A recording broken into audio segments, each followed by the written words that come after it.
CPM-ന്റെ ഇടതുപക്ഷത്തിന്റെ കൈകൾ വിശുദ്ധമാണെന്ന് പറയുന്ന CPM-ന്റെ ഭാഗത്ത് നിന്ന് അല്ലെങ്കിൽ ഇടതുപക്ഷത്തിന്റെ മുഖ്യമന്ത്രിമാരിൽ SNC ലാബിൽ മുതൽ സ്വർണ്ണക്കടത്ത് മുതൽ ഡോളർ കടത്ത് മുതൽ ഈ പറയുന്ന നമ്മുടെ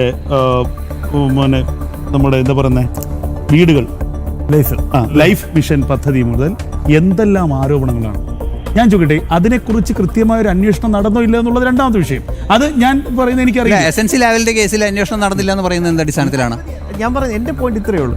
ഈ ജനം കൃത്യമായി തന്നെ വെറുത്തത്, വിദ്വേഷം തോന്നിയത് പിണറായിയോടാണ് എന്നാണ് പൊതുവെയുള്ള നെറേറ്റീവ്. ശരി, അത് ശരി വെക്കുന്നു.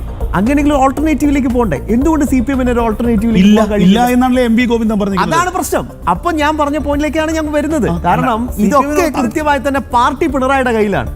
അതിനപ്പുറത്തേക്ക് ഒരു പോയിന്റാണ് ഞാൻ പറഞ്ഞിരിക്കുന്നത്. ശേഷം പാർട്ടിയെ സ്വന്തമായി പിണറായി കൈപ്പിടിയിൽ ഒതുക്കി. നാളെ പിണറായിയുടെ മരുമകൻ മുഹമ്മദ് റിയാസ് എന്റെ പിൻഗാമി എന്ന് പറഞ്ഞാൽ അത് എന്റെ പോയിന്റ് അത് തന്നെയാണ്. അപ്പൊ സ്വാഭാവികമായിട്ടും പിന്നെ ഈ വിമർശനങ്ങൾക്ക് എന്ത് അടിസ്ഥാനമാണ്? നിങ്ങൾ ഈ 10 കമ്മിറ്റികൾ ഇരുന്ന് പരിപ്പോടെയും ചായ കഴിച്ച് വിമർശനം ഉന്നയിക്കുക. ഒരു മിനിറ്റ് അനുപേട്ട, എന്റെ ഒരു സംശയം ഇതാണ്. നിങ്ങൾ എന്താ പറയാ, പരിപ്പോടെയും ചായ കുടിച്ച് കട്ടൻ ചായ കുടിച്ച് നിങ്ങൾ വിമർശനം ഉന്നയിക്കുക രാവിലെ തൊട്ട് വൈകുന്നേരം വരെ. എന്നിട്ട് എന്ത് കാര്യം? അപ്പൊ അതിന്റെ ഒരു അടിസ്ഥാനം വെച്ച് നോക്കിയാൽ ഇപ്പൊ പിണറായി വിജയൻ ഈ നിമിഷം വരെ ഈ തോൽവി എങ്ങനെ നമ്മൾ തോറ്റു എന്നത് കൃത്യമായി തന്നെ എന്താണ് അതിന്റെ അടിസ്ഥാനം എന്ന് മിണ്ടിയിട്ടുണ്ടോ? ഇല്ല, ഒരക്ഷരം മിണ്ടിയിട്ടില്ല. കമ്മിറ്റികൾ പറഞ്ഞാൽ നമുക്കറിയില്ല. അല്ല, കമ്മിറ്റികൾ പറഞ്ഞോട്ടെ. ഞാൻ പറഞ്ഞത് അദ്ദേഹത്തിന് അതിന് ബാധ്യതയില്ലേ? ഈ 10 വർഷത്തെ അദ്ദേഹത്തിന്റെ നയങ്ങൾ, എന്റെ പോയിന്റ് അത് തന്നെയാണ്. എന്തുകൊണ്ടാണ് നിങ്ങൾ നയങ്ങൾ വിമർശിക്കാത്തത്? എന്തുകൊണ്ട് അതിലേക്ക് ചർച്ച പോകാത്തത്? പിണറായി വിജയന്റെ ശൈലിയും ധാർഷ്ട്യവും VD സതീശന്റെ പൂക്കി എന്താ പറയുക പ്രതികരണവും ഇത് മാത്രമാണോ ചർച്ച ചെയ്യേണ്ടത്? ഈ പ്രബുദ്ധ കേരളത്തിൽ എന്തുകൊണ്ട് ശബരിമല വിഷയത്തിൽ തെറ്റുപറ്റി എന്ന് ഒരു സഖാവിനെങ്കിലും തോന്നില്ല എന്നാണോ നിങ്ങൾ വിശ്വസിക്കുന്നത്? വ്യക്തിപരമായിട്ട് എത്രയോ സഖാക്കന്മാർ നമ്മളെ അടക്കം ജനൻ TVയിലെ മാധ്യമപ്രവർത്തകരടക്കം വിളിച്ച് പറഞ്ഞിട്ടില്ലേ തെറ്റുപറ്റിപ്പോയി എന്ന്? എന്തുകൊണ്ട് അത് ചർച്ചയാവുന്നില്ല? ഈ മകൾക്ക് വേണ്ടി അങ്ങേയറ്റം നിയമസഭയ്ക്ക് അകത്തും പുറത്തും വാചാലനായ പിണറായി വിജയൻ അത് ശരിയായിരുന്നില്ല, അത് നമ്മളെ സിദ്ധാന്തത്തിന് ചേർന്നതല്ല സഖാവേ എന്ന് പറഞ്ഞില്ല. കേരളയിൽ വീടിന്റെ അകത്ത് പോലും അടുക്കളയിൽ പോലും രാത്രി കടന്നു കയറി അല്ലെങ്കിൽ നിർബന്ധിച്ച് കടന്നു കയറി അവിടെ പോയി മഞ്ഞക്കുറ്റി ഇട്ടപ്പോ പ്രതികരിച്ച് അത് ശരിയായില്ല സഖാവേ എന്ന് ആരെങ്കിലും പറഞ്ഞു? ഈ 10 ജില്ലാ കമ്മിറ്റിക്കാർ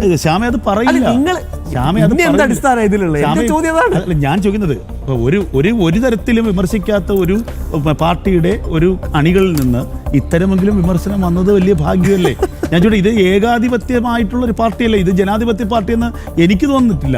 പിണറായിയുടെ കുറച്ച് കൂട്ടാളികൾ നയിക്കുന്ന ഒരു പാർട്ടി. അതേ ഉള്ളൂ. വിമർശനത്തിന് അതല്ല പറഞ്ഞു, ഞാൻ പറഞ്ഞതല്ല. ഇപ്പൊ വിമർശനത്തിന്റെ കാര്യം പറഞ്ഞില്ല. ഇപ്പൊ CPM-ന്റെ സംഘടനാ രീതി അനുസരിച്ച് പാർട്ടി സമ്മേളനങ്ങളുണ്ട്. ഇപ്പോൾ 3 വർഷം കൂടുമ്പോൾ പാർട്ടി സമ്മേളനങ്ങൾക്ക് ശേഷമാണ് ഇതിൻ്റെ ഒരു പരിണിത ഫലമാണ്. അതായത് പാർട്ടി ഘടകങ്ങൾ മാറുന്നത്. അപ്പോൾ CPM-ന്റെ സംഘടനാ സമ്മേളനങ്ങൾ അടുത്ത വർഷമാണ് തുടങ്ങുന്നത്. ഇപ്പോൾ ബ്രാഞ്ച് മുതലാണ് സമ്മേളനം നടന്നത്. അപ്പോൾ അതിനുശേഷം ഒരു പക്ഷേ ഇതിനകത്ത് എന്തെങ്കിലും മാറ്റങ്ങൾ ചിലപ്പോൾ ഉണ്ടായേക്കാം എന്ന് വരാം സംഭവം. അപ്പം പിണറായി വിജയൻ എന്തെങ്കിലും മറുപടി പറഞ്ഞോ അല്ലെങ്കിൽ MV ഗോവിന്ദൻ മറുപടി പറഞ്ഞോ എന്നുള്ളത് അതായത് ഘടകങ്ങളാണ് പറഞ്ഞത്. ഇപ്പം MV ഗോവിന്ദൻ പങ്കെടുത്ത ജില്ലാ കമ്മിറ്റിയാണ്, ആ കമ്മിറ്റിയിലായിരിക്കും അദ്ദേഹം മറുപടി പറയേണ്ടത്. ഇപ്പം പിണറായി വിജയൻ ഏതെങ്കിലും ജില്ലാ കമ്മിറ്റി യോഗത്തിൽ പങ്കെടുത്തു ഇല്ല എന്ന് പുറത്ത് വന്ന് നമുക്കറിയില്ല. പിണറായി വിജയൻ ആ കമ്മിറ്റികൾ ആ ഘടകത്തിൽ പുള്ളി തീർച്ചയായിട്ടും മറുപടി പറയണം. പുള്ളി പങ്കെടുക്കുന്ന കമ്മിറ്റിയാണെങ്കിൽ ആ കമ്മിറ്റിയിൽ തീർച്ചയായിട്ടും മറുപടി പറയും. അതാണ് CPM-ന്റെ സംഘടനാ സംവിധാനം. എന്തായാലും രാജാവ് നഗ്നനാണ് എന്ന് പറയാൻ ഭരണം പോകുന്നതുവരെ കാത്തിരിക്കേണ്ടി വന്നു എന്നുള്ളതാണ് യാഥാർത്ഥ്യം.